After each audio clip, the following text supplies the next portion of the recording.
Good morning student. तो आज हम पढ़ाने जा रहे हैं उत्तल एवं अवतल दर्पण द्वारा प्रतिबिंब निर्माण। तो पिछली वीडियो में हमने बताए थे गोलीय दर्पण से प्रकाश का परावर्तन किन नियमों के अंतर्गत होता है। उन नियमों का प्रयोग करते हुए यहाँ पर हमें इमेज फॉर्मेशन करना है। तो लेते हैं पहले अवतल दर्पण द्वारा प्रतिबिंब निर्माण, image formation by concave mirror. अवतल दर्पण द्वारा प्रतिबिंब निर्माण किस प्रकार होता है, किरण आरेख द्वारा समझाइए, ऐसा क्वेश्चन आएगा। फिर उसमें लिखा होगा जब वस्तु, तो पहला है पहले कंडीशन, जब वस्तु किसको कह रहे हैं हम, बिंब को। बिंब या वस्तु एक ही बात है। कहाँ पर हो, अनंत पर स्थित हो, अनंत पर स्थित हो, यानी अनंत पर वस्तु स्थित होगी तो उसका प्रतिबिंब कहाँ कैसा बनेगा ये बताना है। तो सबसे पहले क्या करोगे, आप एक लाइन खींचोगे सीधी। अब इस पर 2-2 सेंटीमीटर पर 5 निशान लगाओगे। कितने, 2-2 सेंटीमीटर पर 5 मार्क करना है। बीच वाले निशान पर P डालना है, इस पर F या C, ऐसे ही F डैश और C डैश डालेंगे। अब यहाँ C पर कंपास की नोक और P पर पेंसिल की नोक रखकर एक चाप लगा दो। ऐसा यहाँ से चाप घुमा दिया तो ये दर्पण बन गया। कौन सा दर्पण बन गया, अवतल दर्पण बन गया।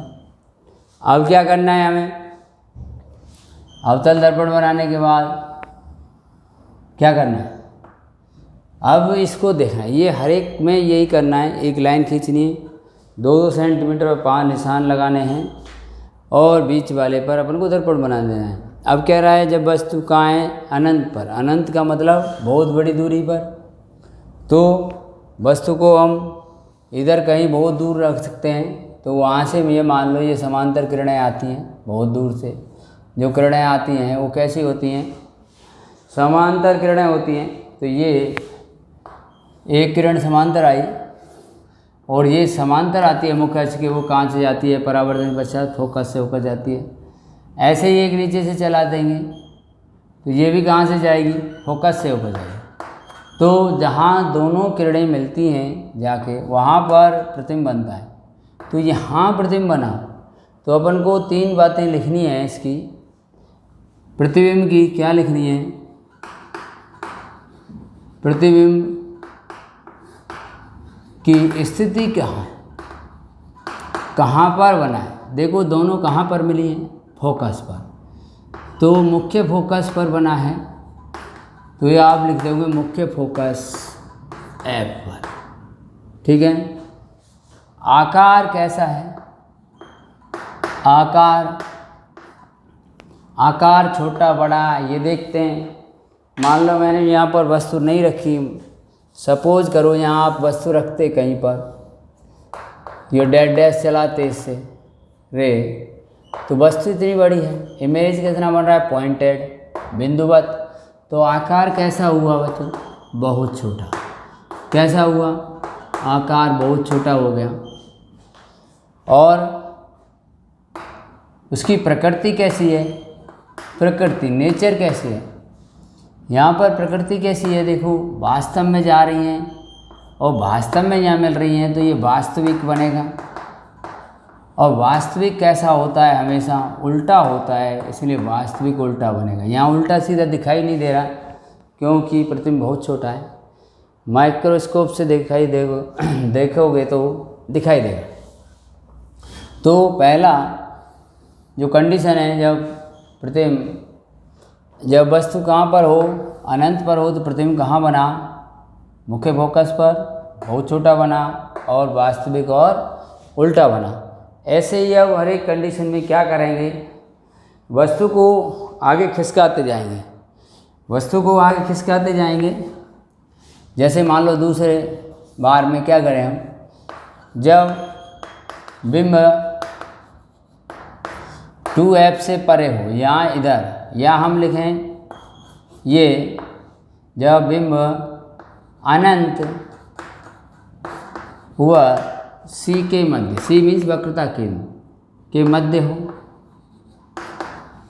या आप लिख सकते हो 2f से परे हो, 2f से परे, और 2f को क्या लिखा है यहाँ, 2f C से परे, ऐसे लिखे। तो यहाँ पर अब फिर वही काम करने हैं तुम्हें, एक लाइन खींचनी है, स्ट्रेट लाइन खींच दी साहब। अब इसको क्या करना है, 5 निशान लगाने, 2-2 सेंटीमीटर पर 5 लगा दिए। अब यहाँ पर क्या डालना है कि इधर F डैश C डैश, ये हो गया। अब यहीं वही दर्पण लगा देना है। कौन सा दर्पण बना रहे हैं, अवतल, तो अवतल बताते। अब वस्तु को कहाँ रखना है, अनंत व C के मध्य। अनंत तो यहाँ बहुत कहीं दूर है, इधर साइड में, और C कहाँ है ये, तो इसके बीच में रखनी है, यानी यहाँ कहीं रख ली मैंने, अनंत और C के बीच में। कॉपी की 2 लाइन के बहुत है ये ऊंचाई। अब ये वस्तु, एक वस्तु की नोक से हमेशा चलानी है मुख्य अक्ष के समांतर। तो ये समांतर आती है, वो कहाँ से जाती है, पढ़ा है हमने, परावर्तन के पश्चात फोकस से होकर जाती है। पहला नियम लगा दिया। एक और नियम लगा दो, जो फोकस से होकर आती है, ये फोकस से होकर आ रही है, कहाँ से चलानी है, इसकी नोक से, बिंब की नोक से। बिंब को नाम दे सकते हो कोई, ये भी। और परावर्तन के पश्चात क्या हो जाएगी, ये मुख्य अक्ष के समांतर हो जाएगी। तो यहाँ पर क्या बन गया, ये प्रतिबिंब बन गया, A डैश B डैश। तो यहाँ प्रतिबिंब बना, आप देख सकते हो प्रतिबिंब कैसा है, वस्तु की तुलना में छोटा है या बड़ा है, दिखाई दे रहा है। प्रतिबिंब कैसा है, छोटा या बड़ा, देखो।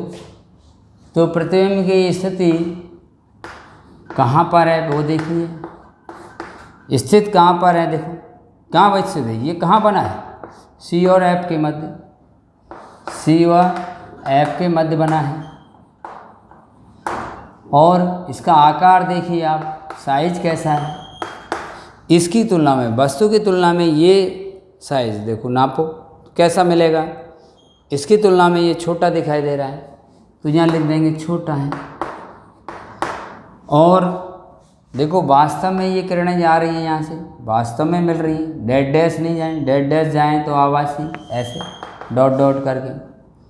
तो प्रकृति कैसी हो गई इसकी, प्रकृति हो गई शायद वास्तविक एवं उल्टा।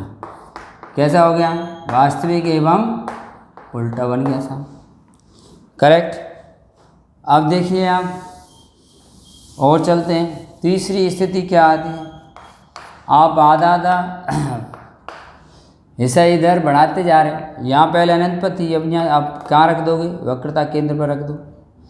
तो जब बिंब कहाँ पर हो, वक्रता केंद्र C पर स्थित हो।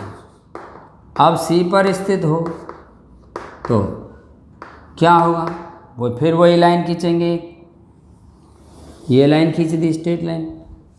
अब 2-2 सेंटीमीटर पर फिर वही मार्क, ये हर एक में करना है, 2 सेंटीमीटर नाप के करने, बीच वाले पर P डालना, यहाँ F, यहाँ C, F dash C dash, फिर वही P पर क्या बना लेना है, अवतल दर्पण। अब वस्तु को कहाँ रखना है, जब कह रहा C पर हो तो ये C पर रख ली। अब C पर रख ली, एक सीधी चलाओगे,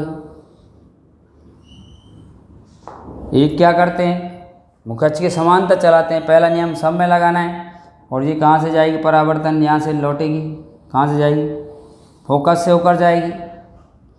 फोकस से होकर जाएगी, ऐप से होकर जाएगी। कहाँ से जाएगी?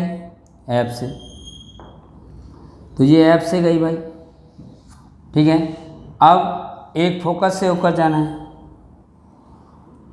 फोकस से होकर आई, ये मुख्य अक्ष के क्या हो जाएगी? समांतर हो जाएगी। फोकस से आने वाली तो समांतर हो जाएगी। तो ये आ गई, तो यहाँ बना। तो यहाँ देखिए आप, ये छोटा बड़ा थोड़ा सा इधर उधर आ सकता है, जैसे थोड़ा इधर आ रहा है, थोड़ा इधर भी आ सकता है आपका। इसलिए इस गलती से, मैं तो बिना नाप के बना रहा हूँ इसलिए मेरा आ रहा है। इस गलती से बचने के लिए आप क्या करेंगे? यहाँ पर पहले ही बता दें आपको कि जो बिंब है सी पर होता है तो वह प्रतिबिंब भी सी पर बनता है, और बराबर आकार का बनता है। तो इसी के बराबर, इसी के नीचे पहले प्रतिबिंब बना लेना है बराबर आकार। फिर अभी वाला बताया, ये कहाँ से जा रही है? मुख्य अक्ष के समांतर। ये फोकस से हो जाएगी, तो फोकस से जाने के साथ इसकी नोक से भगा दो इसको। कहाँ से? नोक से जानी चाहिए। और एक फोकस से होकर ले जा रहे हो ये वाली किरण को, तो इसको भी इससे ही जानी चाहिए, ये इसे। तो इससे क्या होगा? तुम्हारा ये एरर नहीं आएगी और चित्र सही बनेगा। तो जब वस्तु सी पर है तो उसका सी पर ही बनता है। तो स्थिति कहाँ है? स्थिति कहाँ होगी? वक्रता केंद्र पर, यानी सी पर बन रहे हैं। आकार कैसा है? आकार बताइए, आकार कैसा बताया? बराबर बनाया है आपने अभी, बराबर आकार का बनता है। इतनी 5 सेंटीमीटर की है तो 5 का ही ये बनेगा, बराबर आकार का बनेगा। और देखो कैसा बन रहा है, वास्तव में जा रही हैं किरणें यहाँ। तो वास्तविक उल्टा। प्रकृति कैसी है? प्रकृति कैसी है बेटा? वास्तविक है और उल्टा। तो इस प्रकार बने ये 3। आगे नेक्स्ट देखते हैं। आप वस्तु को क्या कर रहे हो? दर्पण की ओर खिसका रहे हो। तो सी पर आ गए। अब सी के बाद कहाँ आ जाएगा? एफ और सी और एफ के मध्य निकाल दो। जब वस्तु चौथा कहाँ हो?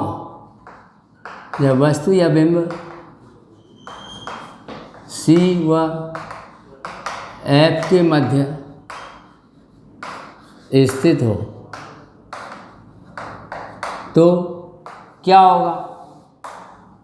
देखिए, एक लाइन खींची, फिर वही काम करना है तुम्हें। तो फिर उस पर 5 मार्क करने हैं 2-2 सेंटीमीटर पर कर दिए।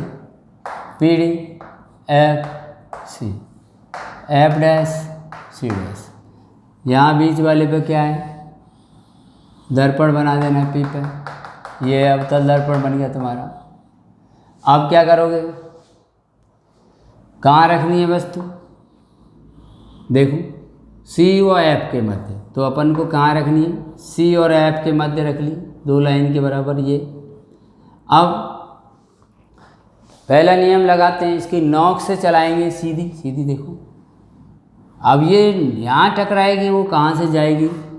मुख्य अक्ष के समांतर आ रही है, तो ये कहाँ से जाती है? फोकस से होकर जाएगी, भगा दी फोकस से। अब एक किरण फोकस से ले आओ, फोकस से होकर आने वाली प्रकाश की किरण ये यहाँ से टकराने के बाद क्या हो जाएगी? मुख्य अक्ष के समांतर हो जाएगी।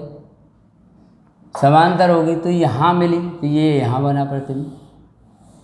कहाँ पर बन रहा है? यहाँ बन रहा है प्रतिबिंब।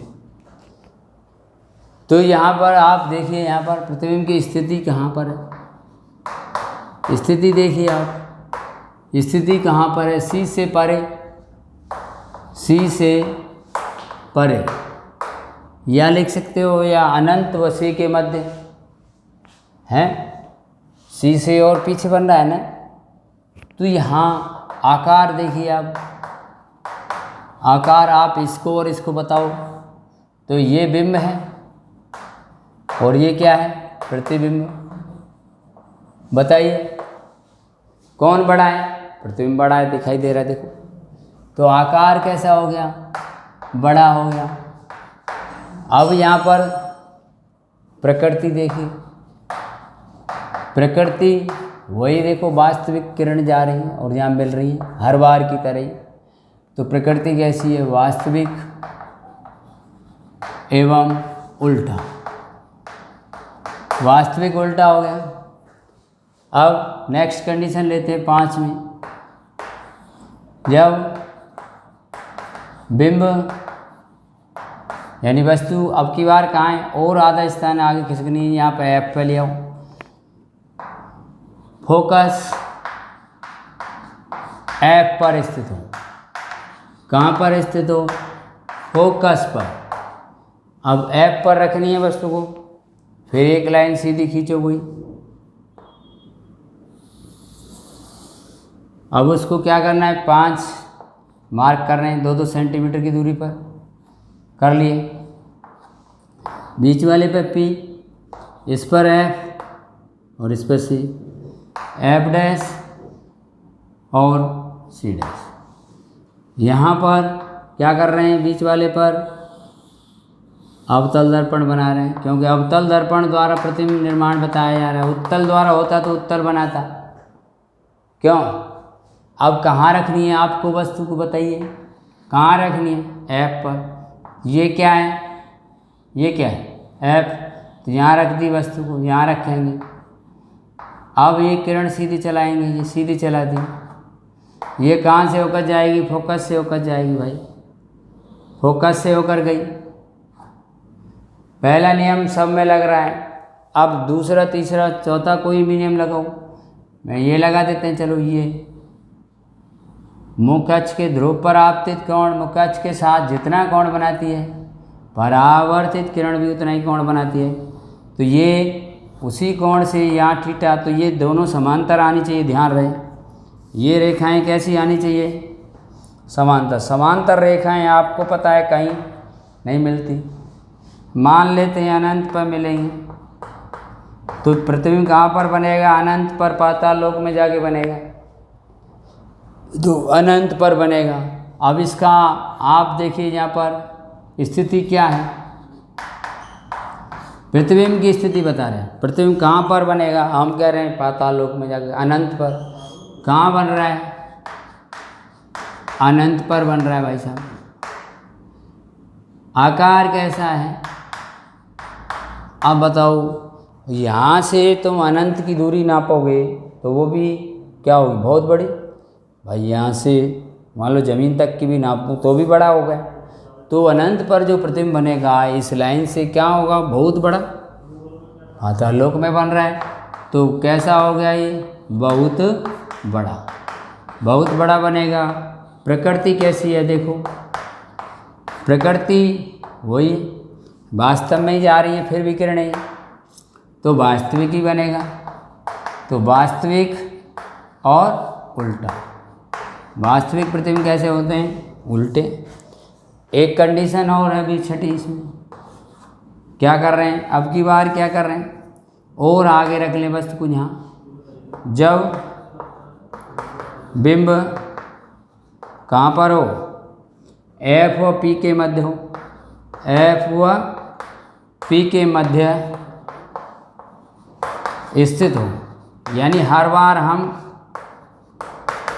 आधा आधा निशान आगे बढ़ा रहे हैं, और बढ़ा दी, फिर वही काम करा जो अभी करते आ रहे हैं। एक लाइन खींच लिया हमने। अब इस पर क्या करना है, 2-2 सेंटीमीटर की दूरी पर मार्क कर लिए।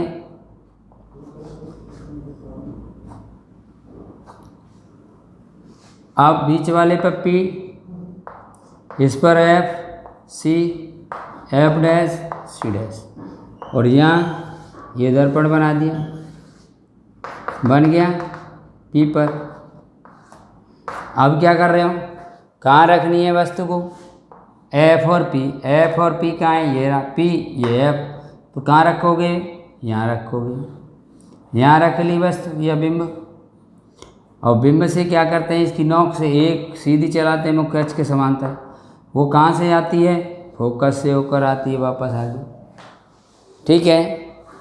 अब इसमें और नियम लगाइए, ये लगा सकते हो वक्रता केंद्र वाला, सी से होकर जाएगी, ये सी से होकर जा रही थी, सी से होकर जाने वाली प्रकाश की किरण दर्पण से परावर्तन के पश्चात क्या होती है, वापस उसी मार्ग से लौट जाती है। तो ऐसी लौट आई, तो यों गई और यों ही वापस आएगी, तो क्या होगा। अब देखो ये रे, एक तो ये आ रही है तुम्हारी और एक ये आ रही है, तो ये तो क्या हो रही है, देखो यहाँ पर तो ये तो फैल रही है, तो आगे चल के तो मिलने वाली नहीं है। तो हम क्या करेंगे, इसको पीछे की ओर बढ़ा देंगे। पीछे की ओर बढ़ाएंगे तो डैश डैश करके बढ़ा देंगे, यहाँ से टेढ़ी नहीं होनी चाहिए, ठीक है। पीछे की ओर बढ़ा दिया, पीछे की ओर बढ़ाओ इनको दोनों, तो हम देखेंगे ये लाइनें एक दूसरे को कहीं कहीं काटेंगी। तो ये लाइन दोनों एक दूसरे को यहाँ काट चुकी हैं, तो यहाँ पर क्या बनेगा, ये प्रतिबिंब बन जाएगा। तो ये प्रतिबिंब जो बनेगा ये होगा यहाँ पर। तो अब की बार देख रहे हो तुम कुछ अलग बना है। तो यहाँ पर पहले लिखिए स्थिति। स्थिति कहाँ पर बना है, पहले तो देखो वस्तु की ओर ही बन रहे थे सारे, अब दर्पण के पीछे बना है। कहाँ पर बना है, दर्पण के पीछे, कहीं भी बने इसके पीछे बनेगा, यहाँ पर दर्पण के पीछे बनेगा।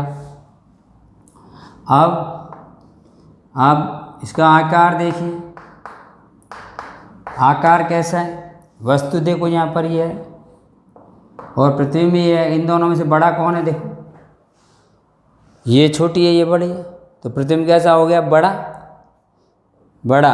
अब ये डैश डैश जा रही है इसलिए मैंने ये डैश डैश बनाया, ये डैश डैश, तो बड़ा है, प्रतिबिंब कैसा बनता है, बड़ा।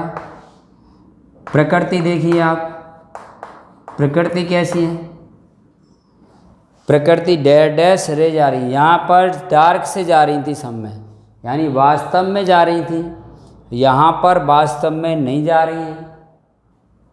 क्यों भाई, यहाँ डैश डैश जा रही है, आभास हो रहा है, वास्तव में तो इधर चली गई, ये तो पीछे बढ़ाई है आपने, तो ये तो आभास होगी। तो यहाँ पर कैसा बना प्रतिबिंब, आभासी। और आभासी हमेशा कैसा होता है, सीधा। और वैसे भी दिख रहा है इसमें सीधा है, देखो ये इसकी नोक ऊपर है, इसकी भी नोक ऊपर है। तो इसमें एक स्थिति में यहाँ पर केवल प्रतिबिंब बना है आभासी सीधा, और बाकी सब में देख रहे हो आप वास्तविक उल्टे प्रतिबिंब बने, कोई छोटा बना है, कोई बड़ा बना है, कोई बराबर बना है। केवल एक स्थिति ऐसी है यहाँ पर, जो जब वस्तु फोकस और ध्रुव के बीच में रखी है, जब वस्तु का प्रतिबिंब कैसा बना है, आभासी सीधा और बड़ा बना है, आभासी सीधा, और यहाँ पर कैसा बना है, बड़ा बना है। तो ये थे अवतल दर्पण द्वारा प्रतिबिंब निर्माण। अवतल दर्पण द्वारा प्रतिबिंब का निर्माण किस प्रकार होता है, समझाइए। तो यहाँ पर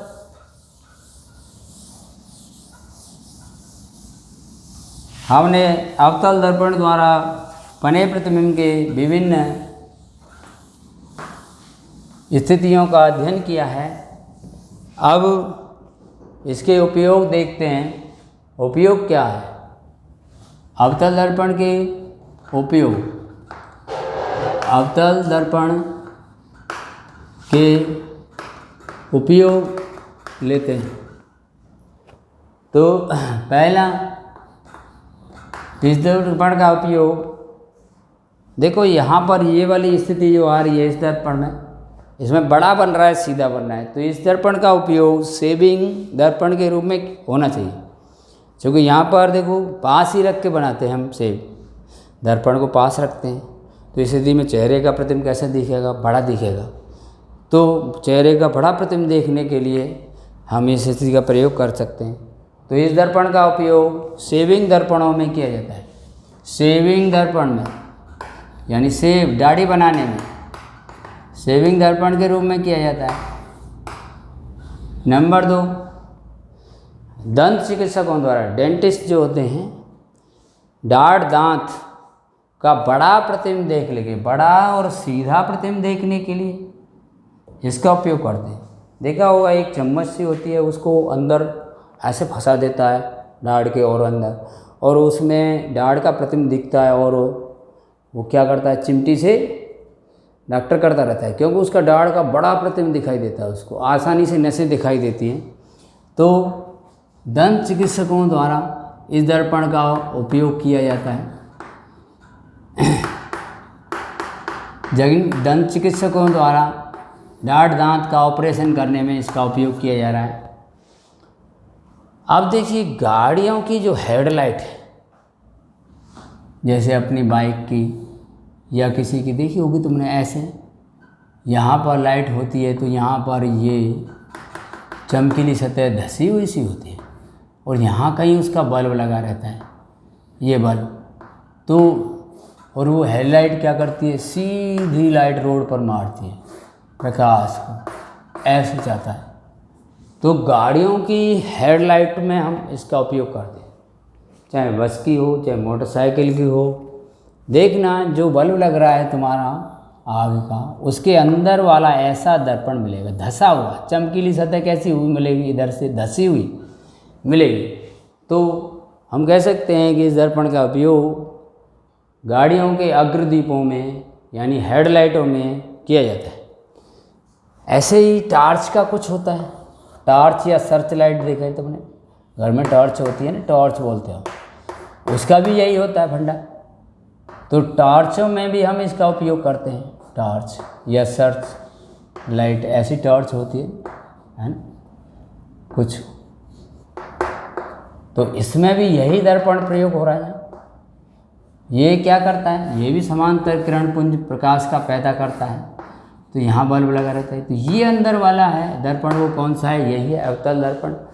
तो टॉर्चों में ही इसका उपयोग होता है। इसका उपयोग सोलर हीटरों में, गीजर, सर्दियों के दिनों में बड़े बड़े होटलों में इस दर्पण का उपयोग सोलर हीटरों में पानी को गर्म करने के लिए। जैसे देखो यहाँ पर ये क्या कर रहा है, प्रकाश की किरणों को क्या कर रहा है, सिकोड़ रहा है। तो इस पर प्रकाश की किरण डाली जाएंगी तो एक बिंदु पर फोकसित होंगी। तो यहाँ प्रकाश की किरण एक बिंदु पर मिल रही है तो यहाँ ऊष्मा अधिक होगी, यहाँ अधिक ऊर्जा पैदा होगी। तो यहाँ जो चीज़ें पानी वगैरह गर्म होगा, जल्दी गर्म हो जाएगा। तो सौर हीटरों में, सौर ऊष्मकों में हम इसका उपयोग करते हैं पानी को गर्म करने के लिए या विभिन्न कार्यों के लिए हम इसका उपयोग करते हैं। तो ये थे तुम्हारे किसके, अवतल दर्पण के उपयोग और प्रतिबिंब निर्माण। प्रतिबिंब निर्माण ये था। ऐसे ही आप उत्तल दर्पण के प्रयोग, और उसमें उत्तल दर्पण में प्रतिबिंब केवल 2 ही तरह के बनते हैं, इसमें 6 तरह के बने, सेम वही कंडीशन है। तो यहाँ लिख सकते हैं हम उत्तल दर्पण द्वारा प्रतिबिंब निर्माण। उत्तल दर्पण द्वारा प्रतिबिंब निर्माण जिसमें 2 ही कंडीशन है, जब वस्तु या बिंब अनंत पर स्थित हो, अनंत पर स्थित हो। तो देखो उसमें कोई नहीं है, वही काम तुम्हें तो करना है, 5 निशान लगाने हैं, वही P डालना है, F डालना है, C डालना है, F डैश C डैश। लेकिन यहाँ पर जो अवतल दर्पण बना रहे थे वो उत्तल, अब की बार इधर से शीशे प्रकार की नोक रख के ऐसे बनाए, इधर से चाप लगाए ऐसे, क्लियर। तो ये कौन सा बन गया, उत्तल बन गया। अब की बार उत्तल दर्पण बनाना है अवतल की बस। अब वो कह रहा है अनंत पर, अनंत बहुत बड़ी दूरी है, हमने बताया समांतर आती है किरणें। तो एक समांतर आई तो ये कहाँ से जाएगी, ये फोकस से जाती हुई प्रतीत होगी। तो इधर वाले फोकस से यहाँ से टकराने के बाद ऐसे चलेगी, लेकिन प्रतीत कहाँ से होगी, हमें यहाँ से। तो इधर से मिला देनी है। ऐसे ही एक इधर से, ये कहाँ से प्रतीत होगी, इधर से आती हुई प्रतीत होगी, तो ये भगा देनी, ये सीधी। तो ये प्रतिबिंब कहाँ बन गया, यहाँ बन गया। अरे मुख्य अक्ष के समांतर आती है, फोकस से आती हुई प्रतीत होती है, वो वाला नियम लग रहा है पहला। तो ये प्रतिबिंब कहाँ बनेगा, फोकस पर बनेगा। तो स्थिति कहाँ हुई, एफ डैश यानी फोकस पर। और आकार वो बहुत छोटा है। आकार कैसा है, बहुत छोटा है। और प्रकृति है, देखो डैश डैश जाना है। डैश डैश की कैसी प्रकृति होती है, आभासी। और मैंने बताया आभासी हमेशा सीधा होता है, तो सीधा बन रहा है। यहाँ सीधा उल्टा नहीं दिखाई दे रहा, बहुत छोटा है, इसलिए सूक्ष्मदर्शी से देखोगे तो सीधा दिखाई देगा। तो यहाँ पर दूसरी कंडीशन है, जब बिंब अनंत पर स्थित न हो, यानी अनंत पर ना हो, कहीं भी हो अनंत के अलावा, इसका मानना ही है। तो यहाँ पर प्रतिबिंब कैसे बनेगा, दो ही कंडीशन है इसमें। तो ये वही कंडीशन, दो सेंटीमीटर की दूरी पर 5 मार्क करने हैं, ठीक है। F C, F dash, C dash, ये वगैरह डाल दिया। ये यहाँ पर मिरर बना लिया। अब कहाँ रखनी है वस्तु को, तुम्हारी मर्जी है। सी पर रखो, सी से परे रखो, यहाँ रखो, यहाँ रखो, यहाँ रखो, प्रतिबिंब एक जैसा ही बनेगा। चलो यहाँ रख लेते हैं, सी और एफ के मध्य। तो मैं यहाँ रख दी, एक सीधी चलानी है, तो मैं मुख्य अक्ष की समांतर जाती है, वो फोकस से आती हुई प्रतीत होती है। तो इसको लाइन को मिलाती हुई लाइन इधर खींच दिया करो, सीधी लाइन है। तो ये यहाँ से टकराएगी, इधर चलेगी, लेकिन ये आती कहाँ से प्रतीत हो रही है, यहाँ से। ये लाइन सीधी है, ठीक है। अब एक कह रहे हैं वक्रता केंद्र से होकर आती है या आती हुई प्रतीत होती है। तो ये सी से की सीध में खींचनी है तुम्हें, यहाँ से एक नोक से कहाँ की, सी की सीध में मिलानी है। सी की सीध में मिलानी है, तो सी से होकर आने वाली प्रकाश की किरण क्या होती है, ये आती हुई प्रतीत होने वाली। परावर्तन के पश्चात क्या होता है, उसी मार्ग से वापस लौटेगी। तो यहाँ से टकराई है, ये पहले से आगे जाएगी नहीं, तो यहीं से टकरा के वापस लौट गई। लेकिन हमको ये क्या से प्रतीत हो रही है, आगे से। तो यहाँ से डैश डैश बना दिया आपने, ये डैश डैश बना दिया। तो दोनों कहाँ काट रहे हैं, यहाँ। तो यहाँ पर इमेज बनाइए। अब देखो ये प्रतिबिंब कैसा बना है, आभासी है, सीधा है, छोटा है ना। तो इसकी प्रकृति क्या है बताओ, ध्रुव और फोकस के मध्य स्थिति। तो यहाँ हो गई ध्रुव और फोकस, पी और एफ के मध्य हो गए, बन रहा है। आकार कैसा हो गया, छोटा हो गया, आकार छोटा हो गया। और प्रकृति कैसे है, प्रकृति कैसी है, प्रकृति आभासी है। देखो डैश डैश बन रहा है और सीधा बन रहा है। तो इसका मतलब उत्तल दर्पण में प्रतिबिंब सदैव आभासी सीधा बनता है। देखो यहाँ भी आभासी सीधा, यहाँ भी आभासी सीधा, और यहाँ बहुत छोटा, यहाँ छोटा। इसका मतलब उत्तल दर्पण में जो प्रतिबिंब बनेगा वो सदैव आभासी सीधा और छोटा बनता है उत्तल दर्पण में।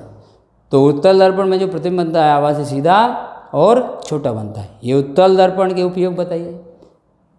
तो उपयोग गाड़ियों में देखो, पीछे के पश्चिम दृश्यों को देखने के लिए, जैसे मोटरसाइकिल में या कार में साइड में एक शीशा लगा रहता है पीछे के वाहन को देखने के लिए, वो है, वो कौन सा होता है, यही उत्तल दर्पण होता है।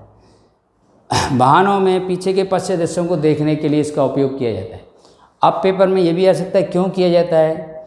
तो उत्तल दर्पण जो होता है, ये वाला दर्पण, इसका दृष्टि क्षेत्र बड़ा होता है, ये ज़्यादा है। इसका दृष्टि क्षेत्र देखो इतना है, ये 180 डिग्री से भी बड़ा है, ग्रेटर देन 180 डिग्री दृष्टि क्षेत्र बड़ा होता है। और दूसरी क्या है इसमें कंडीशन अभी बताया, प्रतिबिंब सदैव कैसा बन रहा है, सीधा छोटा, सीधा आभासी सीधा छोटा भी लिख सकते हैं, आभासी सीधा और छोटा। सीधा दिखेगा तो समझ में आएगा, और छोटा दिख रहा है, छोटा बन रहा है, तो उसका वस्तु का प्रतिबिंब पूरा बनता है। जैसे मान लो पीछे से कोई ट्रक आ रहा है तो उसका पूरा प्रतिबिंब बनेगा, सीधा बनेगा, दिखाई देगा। अब मान लो छोटा नहीं बनता, बड़ा बड़ा बनता, तो कभी टायर ही दिखाई देता उसका, ऐसा कोई पार्ट ही दिखाई देता, तो समझ में नहीं आता गाड़ी बच रही कि नहीं बच रही।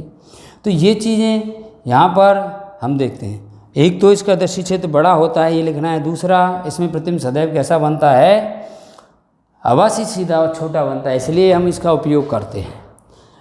और दूसरा उपयोग इसका, हम व्यस्त शहरों में एटीएम मशीनों के ऊपर पीछे की गतिविधियों को जांचने के लिए, पीछे की गतिविधियों, जैसे हमारे पीछे कोई निकालने वाला गलत आदमी तो नहीं है, किस क्या एक्टिविटी है उसकी, पीछे की गतिविधियों को देखने के लिए हम इसका उपयोग करते हैं।